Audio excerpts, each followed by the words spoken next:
On the 27th of December, an ordinary U.S. citizen, although his height was not of the ordinary type, he was 6'4" and played basketball, decided to propose marriage to a woman. He went ahead and proposed, and the young lady agreed immediately. Within weeks, they were wearing their best clothes and laughing as they left the wedding party, rushing to their happy marital home in California.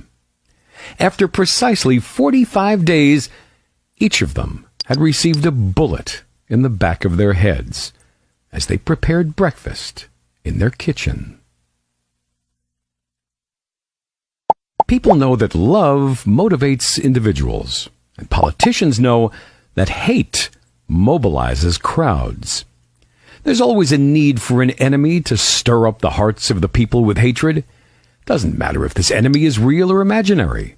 And if this enemy goes away, or if we make peace with them, we need to find a new one, so that the people will remain frightened and inward-looking, demanding the protection of Big Brother.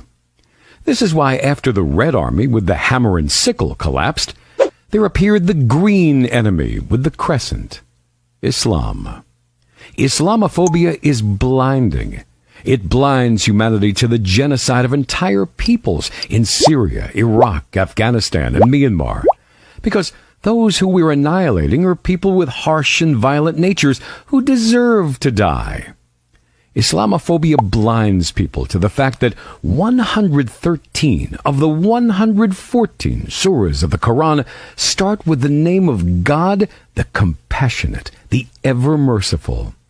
Islamophobia blinds the eyes.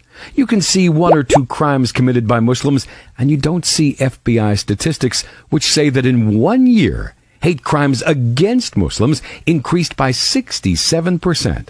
From 154 incidents in 2014 to 257 incidents in 2015. At a time when the cinema shows Muslims, or Arabs, it doesn't matter, Islamophobia blinds you to the difference, as ignorant, violent savages in movies such as Raiders of the Lost Ark, American Sniper, Iron Man, and Rules of Engagement. The peoples who've been blinded by Islamophobia forget that Muslims make up nearly 1/4 of humanity. 1.7 billion people. That means that if we were to assume that an explosion in which innocent people were killed took place not once a year, but once every half hour, i.e. 18,000 explosions per year, all because of Muslims, this would mean that only 1 in 100,000 Muslims were responsible. Even if we were to assume this illusionary proposition were true. What about the other 99,999 Muslims? But we have to ignore this. In the latest statistical study of the two largest political publications in the world, Time and Newsweek, we find that 94% of their news about Muslims were negative, and only 6% positive.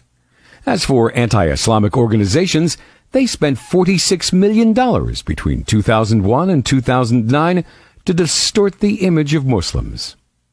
In the midst of this madness, will anyone look at the tyranny and oppressions Muslims are suffering in most parts of the world?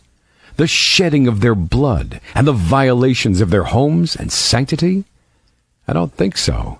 Because when Islamophobia blinds you to the truth, you can easily break into the home of two young newlyweds and empty your gun into their heads, feeling like you've carried out your national duty. It was not only the newly married couple who were killed. The bride's sister was there that day congratulating the happy couple, and she also was shot dead. The incident was not classified as terrorist. Have you guessed why? The killer was named Stephen Craig. The victims were Dia Shadi, Razan Mohammed, and Yusur Mohammed. Do you know why? من أجل ذلك كتبنا على بني إسرائيل أنه من قتل نفسا بغير نفس أو فساد في الأرض فكأنما قتل الناس جميعا ومن أحياها فكأنما أحيا الناس جميعا ولقد جاءتهم رسلنا بالبينات ثم إن كثيرا منهم بعد ذلك في الأرض لمسرفون